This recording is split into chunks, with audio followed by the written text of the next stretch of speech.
क्या आपने कभी सोचा है कि स्कूल के अटेंडेंस रजिस्टर्स में नेम हमेशा टेक्स्ट फॉर्मेट में क्यों होता है और रोल नंबर हमेशा नंबर्स क्यों होते हैं?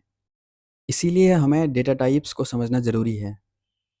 और अगर आप कोई नया टेबल क्रिएट करना चाहते हैं या उस टेबल पे कोई नया कॉलम ऐड करना चाहते हैं या किसी कॉलम को डिलीट करना चाहते हैं, तो उसके लिए हम जो कमांड्स यूज़ करते हैं उन्हें बोलते हैं डीडीएल कमांड्स।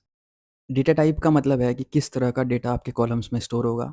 सबसे पहले इंटीजर्स यानी कि होल नंबर के लिए ये यूज़ होते हैं, जैसे कि रोल नंबर, एज।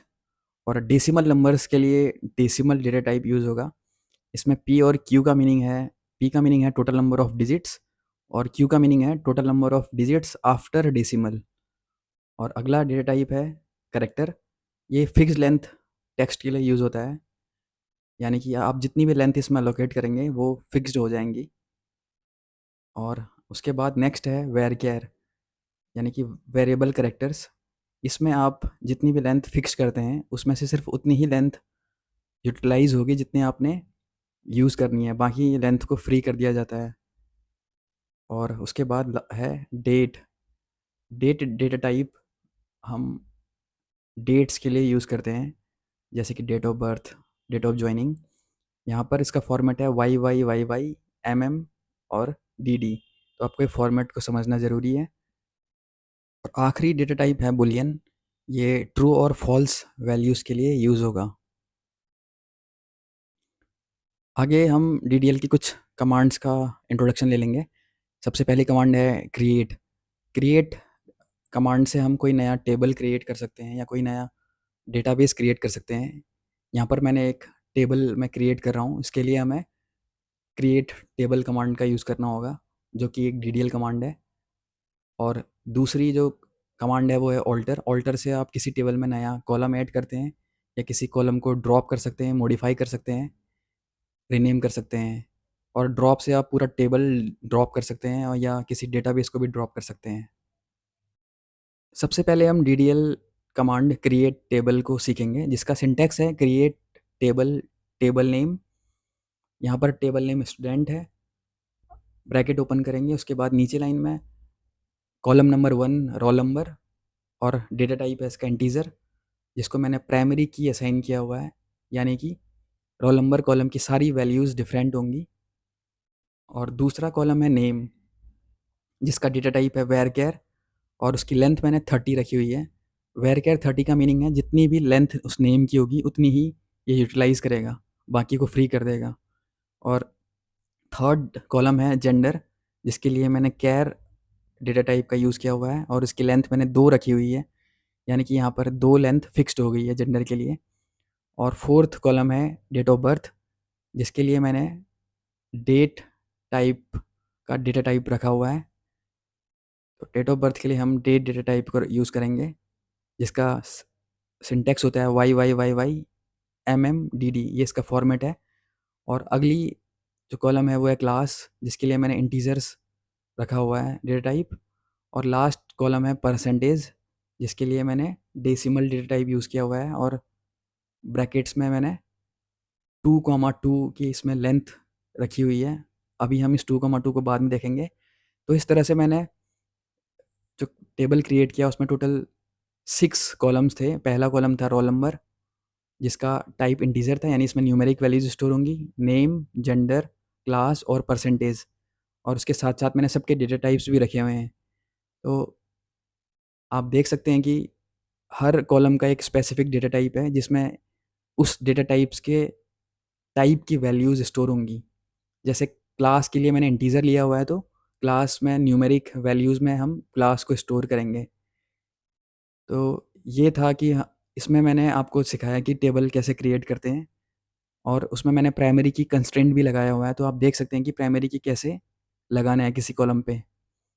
आगे जो नेक्स्ट क्वेरी है वो है डिस्क्राइब। डिस्क्राइब क्वेरी आपको बताती है कि किसी टेबल में का डिस्क्रिप्शन देती है आपको। यहाँ पर आप देख सकते हैं हमें टेबल का सारा डिटेल्स डिस्क्रिप्शन मिल गया है, जिसमें कि कितने टेबल्स हैं, उनके टाइप्स क्या हैं, कौन सी प्राइमरी की है, कौन सी वैल्यू नल हो सकती है या नहीं हो सकती है। तो इस तरह से डिस्क्राइब टेबल नेम से आपको उस टेबल का डिस्क्रिप्शन मिल जाता है। यहाँ पर टोटल आप देख सकते हैं कि टेबल में टोटल 6 कॉलम्स थे। तो यहाँ पर 6 कॉलम्स की डिटेल हमें दी हुई है डिस्क्राइब से। और डिस्क्राइब क्वेरी को आप DESC स्पेस टेबल नेम से भी यूज़ कर सकते हैं। DESC का इसका शॉर्टकट वर्जन है। डिस्क्राइब के प्लेस में आप DESC भी यूज़ कर सकते हैं। और उसके बाद अगली क्वेरी है ऑल्टर। ऑल्टर क्वेरी के टोटल 4 वेरिएशंस हैं।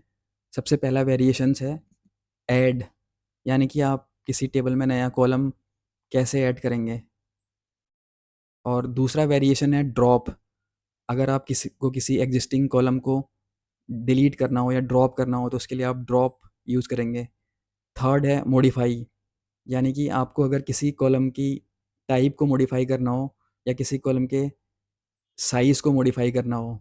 और लास्ट है चेंज, जिसमें आप किसी कॉलम के नेम को चेंज कर सकते हैं। आगे हम ऑल्टर क्वेरी के सारे वेरिएशंस को एग्जीक्यूट करेंगे। सबसे पहले इसका सिंटैक्स है ऑल्टर टेबल टेबल नेम, जो कि फर्स्ट लाइन है, सब में सेम रहेगी। उसके बाद सबसे पहले हम ऐड करेंगे, तो ऐड का सिंटैक्स है alter table table name add new column name और न्यू कॉलम टाइप। यहाँ पर मैंने न्यू कॉलम नेम लिया हुआ है एड्रेस और उसका टाइप लिया है वेयर केयर। तो आप देखेंगे कि जब टेबल को आप डिस्क्राइब करेंगे तो आप देखेंगे कि एक नया कॉलम 7th कॉलम यहाँ पर एड्रेस आ गया है। आप देख सकते हैं यहाँ पर एड्रेस, ये हमने जो नया कॉलम ऐड किया था जिसका लेंथ थी 100 कैरेक्टर्स की। तो इस तरह से आप ऑल्टर टेबल टेबल नेम, जो कि पहली लाइन है ये सेम रहेगी, दूसरी लाइन में add column name column type, इस तरीके से आप एक नया कॉलम ऐड कर सकते हैं।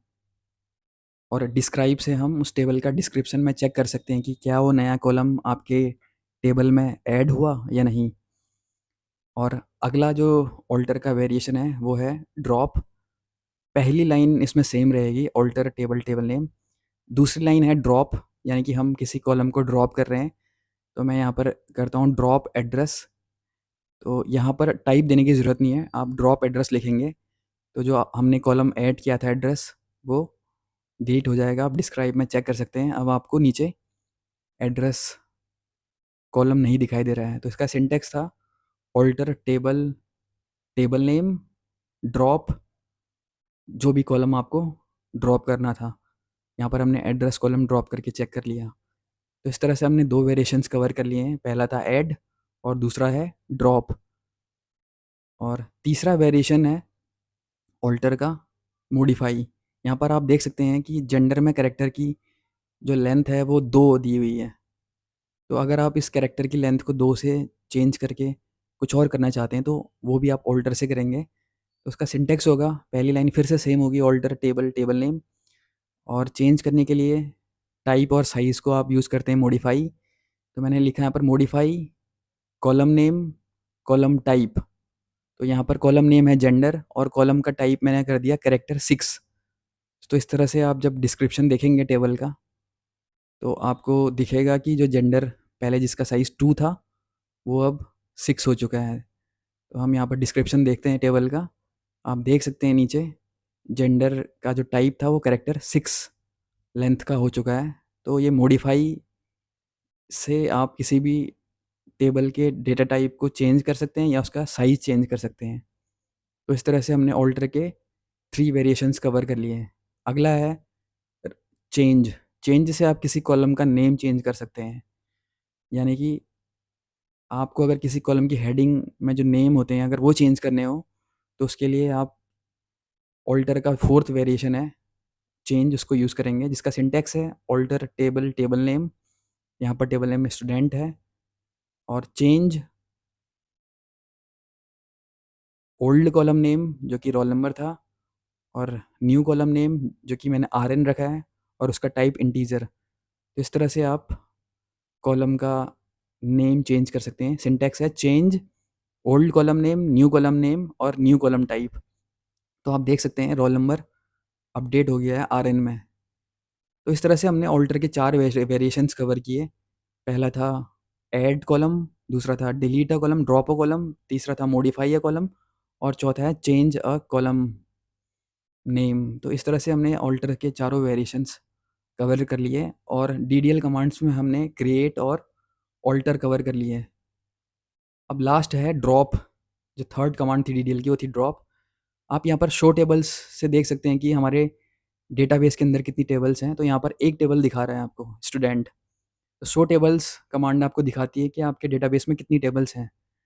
और ड्रॉप टेबल स्टूडेंट, इस सिंटैक्स से आप टेबल को ड्रॉप कर सकते हैं, डिलीट कर सकते हैं। तो यहाँ पर आप शो टेबल से जब चेक करेंगे तो देखेंगे कि स्टूडेंट टेबल अब डिस्प्ले नहीं होगा।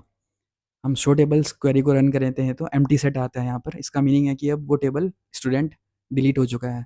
तो ड्रॉप टेबल से आप, ड्रॉप क्वेरी से आप, ड्रॉप कमांड से किसी भी टेबल को आप डिलीट कर सकते हैं। इसी तरह से हम शो डेटाबेस कमांड से चेक करेंगे कि हमारे सिस्टम में कितने एग्जिस्टिंग डेटाबेस हैं। तो आप देख सकते हैं यहाँ पर टोटल 5 डेटाबेस हैं और स्कूल डेटाबेस जो हम यूज़ कर रहे थे वो भी आपको डिस्प्ले हो रहा है। तो हम इस डेटाबेस को भी ड्रॉप डेटाबेस, डेटाबेस नेम यानी कि ड्रॉप डेटाबेस स्कूल, इस क्वेरी से हम इस डेटाबेस को भी ड्रॉप कर सकते हैं। आप शो डेटाबेस से चेक करेंगे कि अब ये डेटाबेस स्कूल ड्रॉप हो चुका है, डिलीट हो चुका है। तो इस तरह से आप ड्रॉप से किसी टेबल को भी डिलीट कर सकते हैं और किसी डेटाबेस को भी आप डिलीट कर सकते हैं। नेक्स्ट वीडियो में हम डीएमएल कमांड्स को सीखेंगे जिसमें हम किसी एग्जिस्टिंग टेबल में कैसे वैल्यूज़ को इंसर्ट करते हैं, अपडेट करते हैं और डिलीट करते हैं, इनको सीखेंगे। अगर आपको हमारा वीडियो अच्छा लगा तो चैनल को लाइक और सब्सक्राइब कीजिए और एसक्यूएल की डिटेल प्लेलिस्ट के लिए आप डिस्क्रिप्शन में देख सकते हैं या हमारे चैनल को देख सकते हैं।